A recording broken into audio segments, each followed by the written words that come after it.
राम राम। आज इस वीडियो में बात करेंगे 18 मई 2025 को होने वाले राहु राशि परिवर्तन के मीन राशि वालों पर पड़ने वाले प्रभावों के बारे में।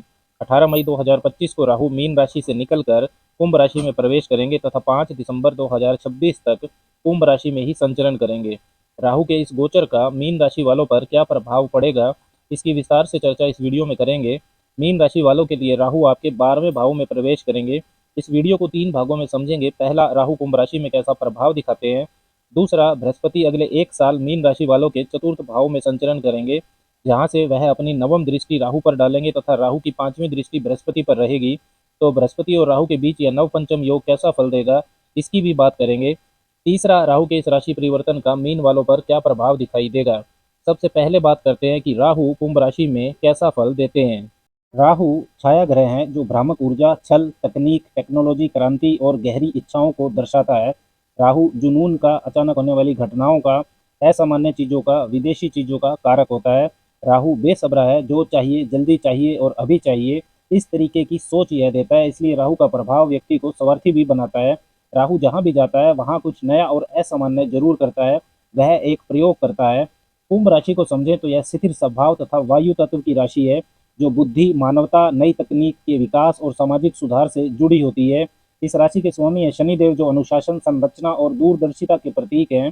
कुंभ का मतलब होता है घड़ा, जो धन के संग्रह को भी दिखाता है। कुंभ राशि लाभ की राशि तो होती ही है। कुंभ राशि में राहु के सकारात्मक परिणाम की बात करें तो राहु जब कुंभ राशि में आता है तो यह तकनीकी क्षेत्र, इनोवेटिव आइडिया, क्रांतिकारी और फ्यूचरिस्टिक सोच और नेटवर्किंग को बढ़ाता है। कुंभ राशि में राहु नवीनतम तकनीक, एआई, डिजिटल दुनिया, साइंस, रिसर्च जैसे क्षेत्रों में सफलता दिला सकता है। कुंभ राशि राहु को बहुत पसंद है। राहु को कुंभ राशि का सह शासक और रूलर भी माना जाता है। कुंभ राशि में राहु धन इकट्ठा करने के लिए, लाभ बढ़ाने के लिए जुनून पैदा करता है। राहु यहाँ विदेश यात्रा, विदेशी कंपनियों में नौकरी या विदेशी संस्कृति से जुड़ाव दिला सकता है। यहाँ राहु बहुत शक्तिशाली प्रभाव देता है, लेकिन मानसिक उथल पुथल और झूठे भ्रम भी ला सकता है, क्योंकि राहु कुंभ में व्यक्ति को सामाजिक नियम कानूनों से हटकर सोचने वाला बना देता है।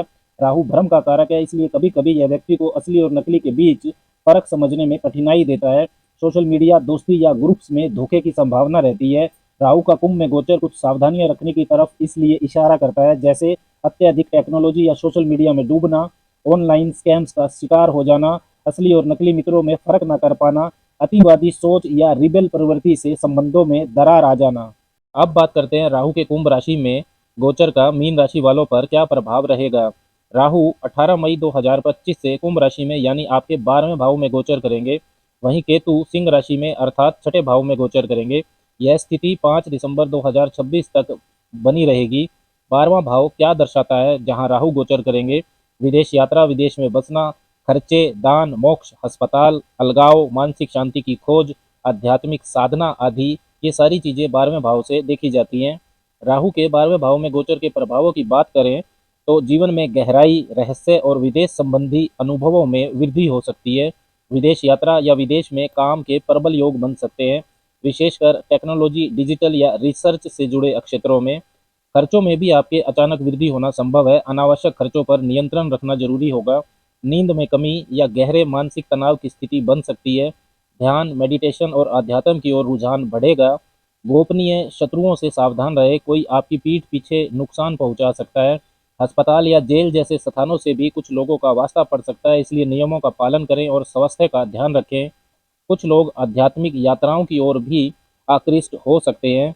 अब बात करते हैं राहु की दृष्टियां और उनके प्रभाव की। राहु की पंचम दृष्टि चतुर्थ भाव पर रहेगी। घर, माता, संपत्ति आदि को चतुर्थ भाव से देखा जाता है। राहु के प्रभाव के कारण घर परिवार में अस्थिरता, माता के स्वास्थ्य में उतार चढ़ाव होना संभव है। प्रॉपर्टी संबंधी मामलों में भ्रम या दस्तावेजों में गलती हो सकती है, ध्यान से निर्णय लें। वाहन या मकान की मरम्मत में खर्च बढ़ सकता है। राहु की सप्तम दृष्टि छठे भाव पर रहेगी, जहां सिंह राशि में केतु गोचर करेंगे। यह भाव रोग, ऋण, शत्रु और संघर्ष से संबंधित होता है। गोपनीय या छिपे शत्रु सक्रिय हो सकते हैं, लेकिन आप अपनी चतुराई से उन्हें पराजित भी कर सकते हैं। रोगों पर आपके खर्चे बढ़ सकते हैं। स्वास्थ्य का ध्यान रखें, विशेषकर मानसिक स्वास्थ्य पर असर हो सकता है। पुरानी बीमारियों के अचानक उभरने की संभावना भी रहेगी। कोर्ट कचहरी के मामलों में लाभ मिल सकता है, लेकिन आधे अधूरे तथ्यों पर विश्वास ना करें। मानसिक बेचैनी और अकेलेपन की भावना प्रबल हो सकती है। ध्यान और मेडिटेशन मददगार होंगे। राहु की नवम दृष्टि अष्टम भाव पर रहेगी, जहाँ तुला राशि है, जिसके कारण रहस्यमयी घटनाएं, अचानक परिवर्तन या मनोवैज्ञानिक असंतुलन होना संभव है। जीवन में गहरे परिवर्तन का समय रहेगा, अच्छा या बुरा दोनों रूपों में हो सकता है। विरासत या बीमा संबंधी मामलों में उथल पुथल होना संभव है। अब बात करते हैं गुरु राहु नवपंचम योग की। 18 मई 2025 से राहु के कुंभ राशि में इस गोचर के दौरान बृहस्पति मिथुन राशि में चतुर्थ भाव में रहेंगे। इस दौरान बृहस्पति की नवम दृष्टि राहु पर तथा राहु की पंचम दृष्टि बृहस्पति पर होगी, जिससे नवपंचम योग बनेगा। यह योग करियर, आर्थिक और मानसिक दृष्टि से खासा प्रभावशाली माना जाता है।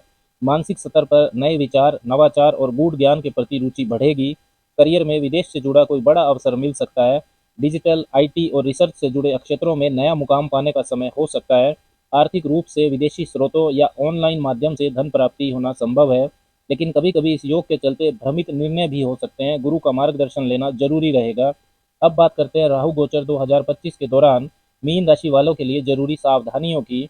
आर्थिक मामलों में सतर्क रहें। राहु 12वें भाव में है, इसलिए अनचाहे खर्चे, धोखाधड़ी या विदेशी लेन देन में नुकसान की संभावना बनी रहेगी। नींद और मानसिक स्वास्थ्य का ध्यान रखें। राहु इस भाव में बेचैनी, नींद की कमी और चिंताओं को बढ़ा सकते हैं। डिजिटल डिटॉक्स, मेडिटेशन और योग आपके लिए अत्यंत लाभदायक रहेंगे। शत्रु और गुप्त विरोधियों से सावधान रहे। केतु छठे भाव में है और राहु की दृष्टि भी छठे भाव पर है, इससे गुप्त शत्रु, ऑफिस पॉलिटिक्स या कानूनी मामलों में अनचाहे विवाद सामने आ सकते हैं। संयम और सूझबूझ से काम लें। माता या वाहन संबंधी मामलों में ध्यान दें। राहु की दृष्टि चतुर्थ भाव पर है, जिससे माता के स्वास्थ्य या गृहस्थ जीवन में अस्थिरता आ सकती है। वाहन चलाते समय भी सावधानी रखें। स्वास्थ्य की अनदेखी ना करें। केतु और राहु दोनों षष्ठ और अष्टम भाव को प्रभावित कर रहे हैं, इससे पुरानी बीमारियों का उभरना, गुप्त रोग या अचानक ऑपरेशन की स्थिति बन सकती है। समय पर चेकअप करवाएं। गुप्त योजनाएं या षड्यंत्र से बचें। राहु 12वें भाव में होने से कुछ लोग छिपे हुए गलत कार्यों की ओर आकर्षित हो सकते हैं, इससे मानहानि या कानूनी पेच में फंसने की संभावना रहेगी। नैतिकता बनाए रखें। अब बात करते हैं उपायों की। प्रतिदिन ओम राम राहवे नमः मंत्र का 10-15 मिनट आपको जप करना चाहिए। शनिवार को भैरव बाबा या शनि मंदिर में नारियल अर्पण करें। सोमवार को शिवलिंग पर दूध चढ़ाएं और ओम नमः शिवाय का जप करें। गुरुवार को पीले वस्त्र पहने, केले के पेड़ में जल दें। केतु के लिए मंगलवार को नीम या पीपल के पेड़ के नीचे आप दीपक जला सकते हैं। वीडियो को लाइक करें, शेयर करें और चैनल को सब्सक्राइब करना ना भूलें।